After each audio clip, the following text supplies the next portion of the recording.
తాకట్లో ఉన్న మీ బంగారాన్ని విడిపించి ఆ రోజు ఆన్లైన్ రేటుకి కొంటాం. Sharma gold company. నమస్కారం, వెల్కమ్ టు సుమన్ టీవీ. నేను గీతాంజలి.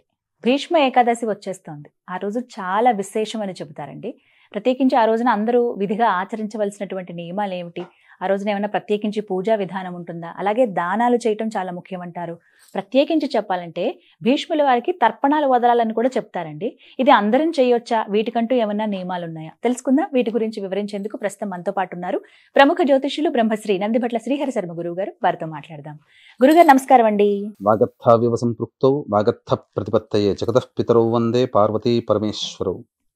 సదాశివసమారంభాం శంకరాచార్య మధ్యమాం అస్మదాచార్య పర్యంతం వందే గురు పరంపరాం. ఆదిత్యాయ చ సోమాయ మంగళాయ బుధాయ చ గురు శుక్ర శనిభ్యశ్చ రాహవే కేతవే నమః. శృంగేరి జగద్గురు పీఠాధిపతులకి, కంచి పీఠాధిపతులకి నమస్కారములు తెలియచేసుకుంటూ కార్యక్రమాన్ని ప్రారంభిద్దాం. గురుగారు, భీష్మ ఏకాదశి మామూలుగానే ఏకాదశులన్నీ కూడా చాలా పుణ్యప్రదమైనవి, విశేషవంతమైనవి. అందులోనూ భీష్మ ఏకాదశి ఇంకా విశేషం అని చెబుతూ ఉంటారు. ముందుగా విశిష్టత తెలియచేయండి. అలాగే ఆ రోజున ఖచ్చితంగా అందరూ నియమంగా ఎలా ఉండాలి, ఎటువంటి పూజా విధానాన్ని పాటించాలి? విశిష్టత భీష్మ ఏకాదశికి చాలా గొప్ప మహత్యము కలిగినటువంటి రోజమ్మ. మనకు నెలకి 2 ఏకాదశులు, సంవత్సరానికి 24 ఏకాదశి.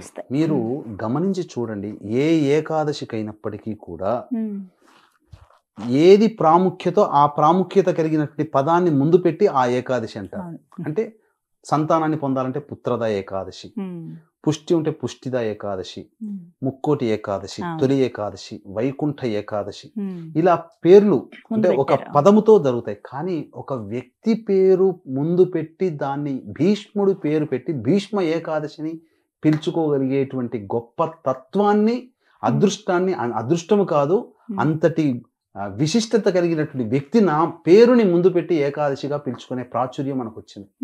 ఇది భీష్మ ఏకాదశి.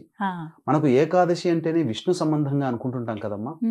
చాలా మందికి తెలియని ఒక విషయం, చాలా మందికి తెలిసిన విషయము, తెలియని విషయం ఏంటంటే, ఈ రోజున మనం అందరం కూడా అన్ని దేవాలయాల్లో కానీ మనకే కష్టం వచ్చినా తులసి చెట్టు దగ్గర కూర్చొని పిల్ల పాప జల్ల అందరూ, తల్లులు ముత్తాతలు అందరూ కూడా, తాతలు కూడా చేసినటువంటిది విష్ణు సహస్రనామ పారాయణం.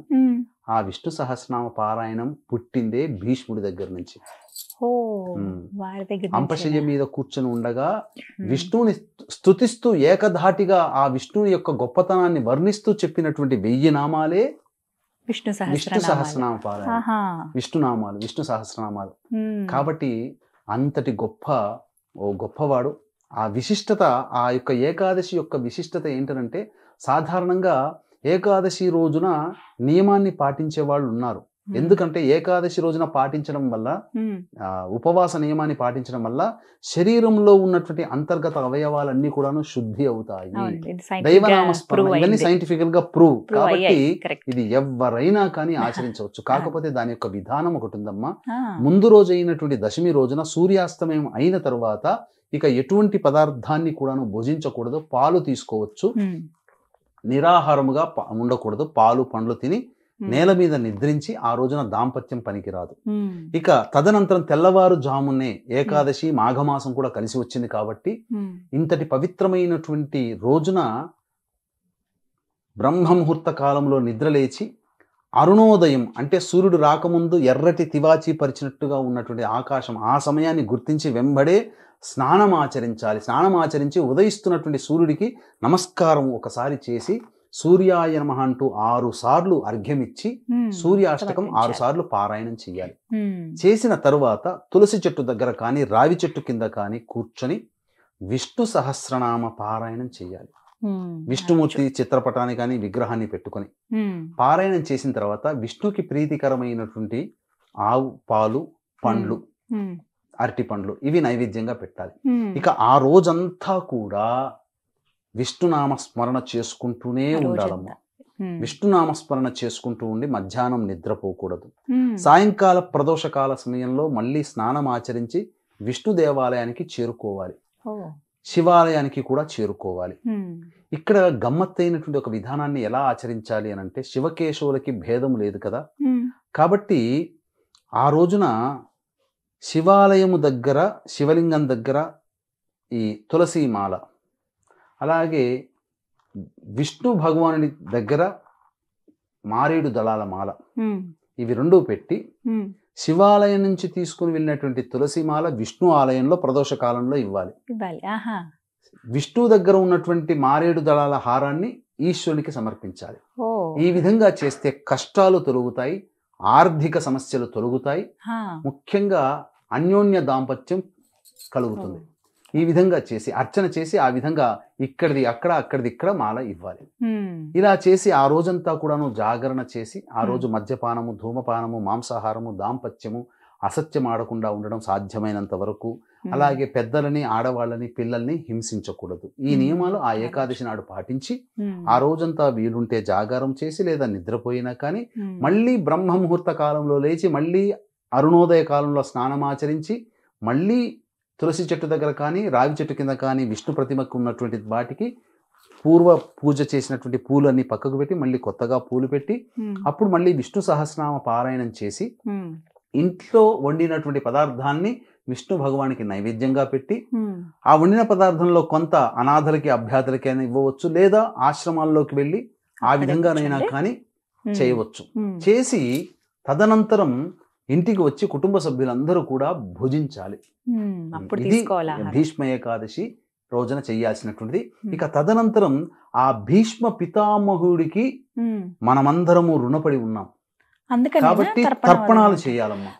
అంటే ఎలా అండి ఈ పద్ధతి? ఎలా ఇప్పుడు మనకి ఎందుకు తర్పణాలు చేయాలనేటువంటిది కూడా మనకు సందేహం వస్తుంది చాలా మందికి. అంటే వారికి చేయాల్సినంత అవసరం ఏమొచ్చింది అనంటే, మనము ఏ వ్యక్తినైనా కానీ ధర్మరాజును అంటే ధర్మరాజు అన్నాం, కృష్ణుడు అంటే కృష్ణ భగవానుడు అన్నాం, దైవం అన్నాం, అర్జునుని అర్జునుడు అన్నాం, కానీ వ్యాస భగవాన్ని వ్యాస మహర్షి అన్నాం.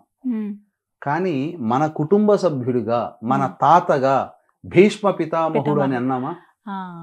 వీరినొక్కరినే భీష్మ పితామహుడు అని అన్నాం. ధర్మరాజుని అన్నగా మనం కూడా అన్నగా భావించామా? పేరుతోనే పిలుస్తాం. కానీ భీష్ముని మాత్రం పితామహుడు అంటే ఎవరు? ఇప్పుడు నేనున్నాను, నాకు తండ్రి పితృ, ఆ తండ్రికి తండ్రి అంటే నాకు తాత పితామహుడు. అంటే మనకందరికీ కూడా తాత, మనమందరం కూడా ఆయన సంతానం. కాబట్టి ఆయనకు పెళ్లి కాలేదు కదా, కాబట్టి ఆయన చనిపోయిన తరువాత ఇక ఆ రోజు నుంచి కూడా కృష్ణ భగవానుల వారు ఆదేశించారు ఏమని, అందరూ కూడా భీష్ముడు చనిపోయినటువంటి రోజున ఈ సంబంధించినటువంటి తర్పణాది కార్యక్రమాలు ఆయన కోసం వదలాలి అని చెప్పి శాసించాడు. కాబట్టి ఆ రోజు నుంచి ఈ రోజు వరకు కూడా ఎంతో మంది ఆదిశంకరాచార్యులు అయితేనేమి, మధ్వాచార్యులు అయితేనేమి, రామానుజాచార్యులు అయితేనేమి, వీళ్ళందరూ గురువులే కదా, వాళ్ళందరి పరంపరలోగా మనం ఉన్నాం. ఇప్పుడు ఆ గురువులే ఆచరించారు, మనం ఎందుకు ఆచరించకూడదు? మనం కూడా ఈ రోజున భీష్ముడి కోసం తర్పణాది కార్యక్రమాలు చేయాలి. ఎందుకంటారా? మనము ధరించడానికి, మనం రోజు విష్ణు యొక్క అనుగ్రహం పొందడానికి, ఇటు ఈశ్వరుని అనుగ్రహం పొందడానికి కూడా కొన్ని మార్గాలు భీష్ముడు చెప్పాడు, విష్ణువు యొక్క అనుగ్రహం పొందడానికి కూడా మార్గాలు చెప్పాడు. అన్నిటికంటే విష్ణు సహస్రనామ పారాయణం ఈ లోకానికి వచ్చింది. అంతేకాకుండా గొప్ప ధర్మశాస్త్రాలు ఈ రోజున, ఆ రోజునటువంటి ఎవరికి ఏ ధర్మ సందేహం వచ్చినా భీష్ముడిని అడగమన్నారు. సాక్షాత్తు కృష్ణుని అడిగితే కూడా నేను కాదు భీష్ముడిని అడగవయ్యా అని చెప్పారు. అంటే సాక్షాత్తు ధర్మానికి నిలువెత్తు స్వరూపము, శౌర్యానికి ప్రతాపానికి నిలువెత్తు స్వరూపము, మంచి గుణశీలవంతుడు భీష్మ పితామహుడు. కాబట్టి ఆయన్ని పితామహుడు, తాత అని పిలుచుకుంటూ ఉంటాం. కాబట్టి ఆయన బాధ్యత, ఆయన వారసులుగా మనం తర్పణాలు వదలాలమ్మా. ఎలా చేయాలండి మనం? ఈ తర్పణాలు ఏకాదశి రోజే చేయాలి. ఎలా చేయాలి అనేటువంటి విషయానికి వీక్షించేటువంటి ప్రేక్షకులకి గమనిక. ఈ ఫిబ్రవరి 12వ తారీఖు రోజున మాఘ పౌర్ణమి సందర్భంగా 144 ఏళ్లకి ఒకసారి వచ్చే కుంభమేళాలో త్రివేణి సంగమం క్షేత్రంలో ఉన్నటువంటి ప్రయాగరాజ్ క్షేత్రంలో ఈ జాతకరీత్యా కలుగు విద్య, వివాహ, ఉద్యోగ, దాంపత్య, సంతాన, అనారోగ్య సమస్యల నివారణకి, అలాగే ఇప్పుడు సమస్యలు ఎదుర్కొంటున్నామంటే అవి గత జన్మ కర్మదోషాలు కావున కర్మదోష నివారణ తిల హోమాలు ఈ 2025వ సంవత్సరం 12 రాశుల వారికి శని ప్రభావం చూపుతాడు. కాబట్టి శనీశ్వర దోష నివారణ హోమాలు పర్ హెడ్ 2100 రూపాయలకి చేయించడం జరుగుతుంది. అలాగే 13వ తారీఖు రోజున మఖా నక్షత్రం, పితృదేవతా నక్షత్రం, మనకు పుష్కరాలు ఎలాగో కుంభమేళా కూడా అలాగే. కాబట్టి భార్యాభర్తల వైపు మరణించినటువంటి ఆత్మతృప్తి కోసం, మరణించినటువంటి వారి ఆత్మతృప్తి కోసం పిండ ప్రధాన కార్యక్రమాలు, తర్పణాది కార్యక్రమాలు చేయించడం జరుగుతుంది. వీటి వివరాలు కార్యక్రమ తదనంతరం కాంటాక్ట్ చేసి తెలుసుకోవచ్చు.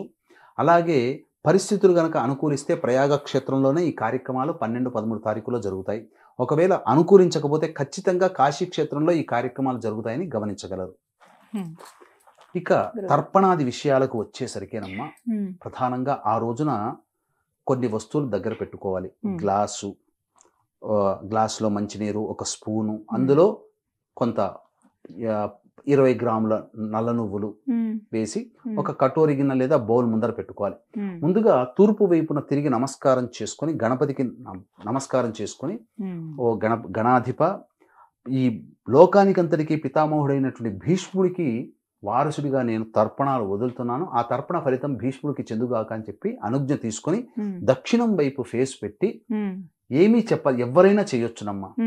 మా బ్రాహ్మణులు అయితే మంత్రపూర్వకంగా చేస్తారేమో. ఇప్పుడు మనం బ్రాహ్మణుల కోసంతో పాటుగా మిగతా అన్ని వర్ణాల వాళ్ళు కూడా చెయ్యాలనే సంకల్పం కాబట్టి అప్పుడు మనసులో ఇప్పుడు చెప్పుకునేటువంటిది కొంత మనసులో చెప్పుకోవాలి. ఆయన వైయాగ్రపద గోత్రజుడు కాబట్టి వైయాగ్రపద గోత్రజుడైనటువంటి, పెళ్లి కానటువంటి, శూరుడు వీరుడు అయినటువంటి, గంగా తనయుడైనటువంటి, ధర్మశీలి అయినటువంటి, జ్ఞాని అయినటువంటి, యోగి అయినటువంటి భీష్మ పితామహుడికి నేను తర్పణాలు వదులుతున్నాను అని చెప్పి మనసులో సంకల్పం చేసుకొని అరచేతిలో ఆ నువ్వులతో కూడినటువంటి నీటిని వేసి ఈ బొటనవేలి గుండా, కుడి చేతి బొటనవేలి గుండా కటోరి గిన్నెల్లో పడాలి. పడుతూ ఉన్నప్పుడు భీష్మ పితామహం తర్పయామి తర్పయామి తర్పయామి, వైయాగ్రపద గోత్రజ భీష్మ పితామహం తర్పయామి తర్పయామి తర్పయామి అని 3 సార్లు ఆ విధంగా వదలవచ్చు. 11 సార్లు అయినా వదలవచ్చు. ఈ విధంగా చేసినట్లయితే ఖచ్చితంగా భీష్మ పితామహుడి యొక్క అనుగ్రహం కలుగుతాం. అది తప్పదమ్మా. అలాగే ఈ రోజున దానాలు కూడా చేయాలన్నారు కదా గురుగారు, ఏమిటండి ముఖ్యమైన? ముఖ్యంగా మనం ఇంతకుముందు చెప్పుకున్నట్టుగా దానం అంటే విష్ణు సహస్రనామం ఆయన నుంచే పుట్టింది కదా. కాబట్టి విష్ణు సహస్రనామానికి సంబంధించినటువంటి పుస్తకాలు విరివిగా అందరికీ దానం చేస్తే, ఒక 100 మందికి దానం చేశారనుకోండి, 5 మంది అయినా విష్ణు సహస్రనామ పారాయణం చేస్తారు కదా. కాబట్టి ఆ 5 మంది చేసిన పుణ్యమైనా దానం చేసిన వాళ్ళకి వస్తుంది. ఇక పైగా ఆ రోజున తిలలు దానం చేస్తే ఇంకా విశేషం, కర్మదోషం తొలగిపోతుంది. ఇక తరువాత చెప్పులు, వస్త్రములు, పండ్లు, అలాగే గొడుగు, ఇవన్నీ కూడా దానం చేయవచ్చునమ్మా ఏకాదశి రోజున. చాలా విశేషం. మొత్తంగా భీష్మ ఏకాదశి ఈ విధంగా అందరూ జరుపుకోవాలంటారు. చక్కగా వివరించారు గురుగారు, ధన్యవాదాలండి. సర్వం శ్రీ ఉమామహేశ్వర పరబ్రహ్మార్పణమస్తు.